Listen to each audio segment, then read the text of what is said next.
સંસ્કૃતિ સમાજ સેવા સંસ્થાન ટ્રસ્ટ ભરૂચ દ્વારા ગૌરી વ્રત અને જયા પાર્વતી વ્રત કરતી કન્યાઓને ફળાહાર, સૂકો મેવો અને અન્ય ચીજવસ્તુઓ આપવામાં આવી. અષાઢ મહિનાના પ્રારંભ પછી સૌપ્રથમ અષાઢ મહિનાની સુદ 11થી નાની બાળાઓ માટે ગૌરી વ્રતનો પ્રારંભ તથા મોટી કન્યાઓ માટે જયા પાર્વતી વ્રતનો પ્રારંભ થાય છે. આ વ્રત કન્યાઓ દ્વારા કરવામાં આવે છે. વ્રત દરમિયાન 5 દિવસ સુધી કન્યાઓ ધાન અને મીઠું આરોગતા નથી. વહેલી સવારે ભગવાન શિવ પાર્વતીની પૂજા અર્ચના અને આરાધના કરે છે અને મન વાંછિત ફળની કામના કરે છે. નેત્રંગ પાસે આવેલ ગુંદિયા ગામની વ્રત કરતી 62 જેટલી કન્યાઓને સંસ્કૃતિ સમાજ સેવા સંસ્થાન ટ્રસ્ટ ભરૂચ અને સમાજના સેવાભાવી બહેનો દ્વારા ફળાહાર, સૂકો મેવો, વેફર, ચોકલેટ, મહેંદીના cone, powder, lipstick, nail polish, necklace, કપડાં, હેરપીનું, રબર વગેરે આપવામાં આવ્યા. જ્યારે વિધવા બહેનોને સાડીઓ અને બાળકોને નાસ્તો, કપડાં, ચોકલેટ આપવામાં આવી.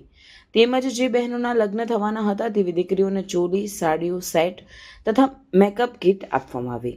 આ પ્રસંગે સંસ્કૃતિ ટ્રસ્ટના સ્થાપક હેમાબેન પટેલ, પ્રકાશચંદ્ર પટેલ, પ્રમુખ Anjaliben Dogra, joint secretary સીમાબેન Chudasama, project chairman ઉર્વીબેન Chudasama દ્વારા આ સમગ્ર આયોજનમાં સહયોગ કરવામાં આવ્યો હતો.